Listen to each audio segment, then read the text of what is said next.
Hey y'all, what is up? We gotta talk real quick. We gotta talk. You know what I'm saying? We gotta talk strategy. And if you don't know what I'm talking about, you can probably guarantee I'm not talking to you. Don't even trouble yourself, you hear me? But we gotta talk strategy because it's getting sticky.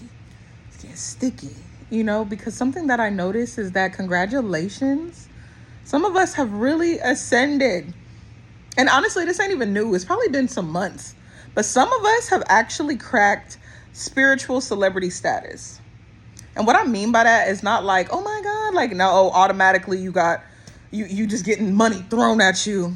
Automatically you got 100,000 followers. But some of y'all, it really is happening. You know what I'm saying? Some people are gaining a crazy level of followers, crazy amount of opportunities, money, which congratulations, you earned that shit. That's what's up.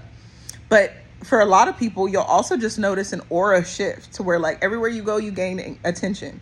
And sometimes you might even be out in public like, why the fuck is everybody looking at me? Why is everybody in my face? Why everybody in my mouth? Because you're now a pinnacle of aura. People see you and they're like, oh, I need to pay attention to what this person is doing. Something about you seem unapproachable. Something about you seems so unique, so rare, so different because you've crossed like a threshold of self.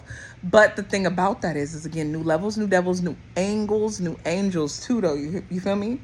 So with this, though, a lot of your attackers, a lot of energy vampires, destiny swappers, haters, let's just call it what it is. They don't feel confident or equipped to come at you the way they used to anymore. They don't. They are not attacking you directly anymore. Now, people are pretending to be your friend. All of a sudden, your haters is understanding where you're coming from now. They want to help. They want to support. They want to brag on you. And a lot of that is to kind of like confuse you, which is why discernment right now, and I know the word, the internet is making that word kind of ick, but it's like you have to be tapped in with your discernment. You have to pay attention to how somebody makes you feel.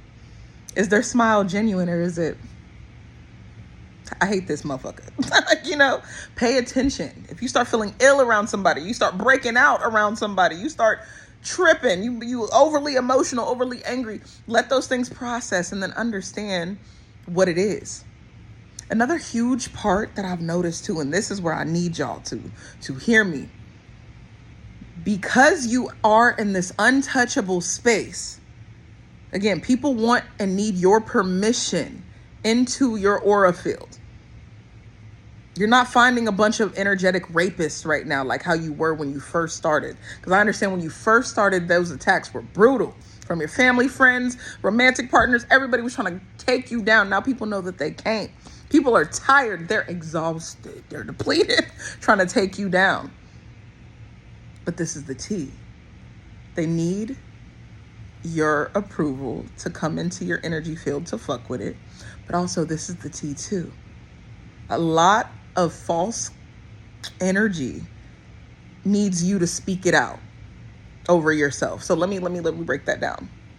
Sometimes we get on here and we talk about spiritual warfare, or we scroll through, we watch videos, and a lot of people, it's almost like the overall tone is, I got enemies, got a lot of enemies, got a lot of people trying to drain me of this energy, they're trying to take away from a nigga.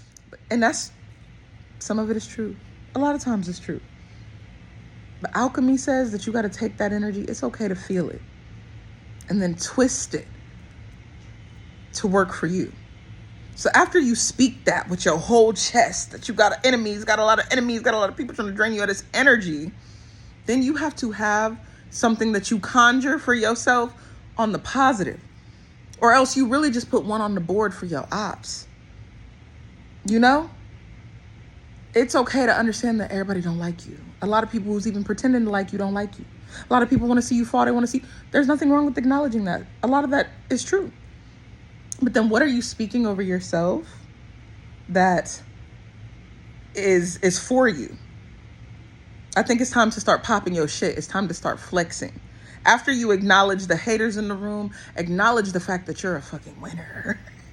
They can't stop looking. They can't stop mimicking. They can't stay away from you. 444. They can't.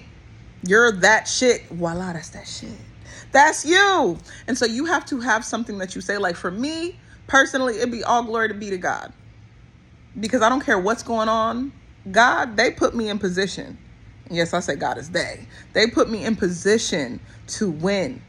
Even when somebody is coming to challenge me, I take that as sparring. I take that as a blessing to hone in on my skill. I take it as a blessing to be so ascended that people just can't look away. They can't leave me the fuck alone. It's a blessing. So you have to speak something over yourself constantly. Just as much as you talk about the ops and the haters, you got to talk about all of your wins, all of your blessings. Because sometimes we get so focused on this person is jealous of you. They want to still. Eventually, it starts to make you paranoid. It starts to make you nervous, and it starts to drain you. Your own defense is draining you, and it's putting numbers on the board for the ops. So start ignoring the fucking ops. Understand that you got spiritual security all around you. You're a celebrity. They can't touch you. They can't just pull up. Every once in a while, you got a motherfucker who can jump a fence and they knock on your door, and that's scary. But for the most part, you're untouchable. And that's something that you need to be reminding yourself just as much as you do about a spiritual attack. I love you. I'm proud of you. And let's get it, you know?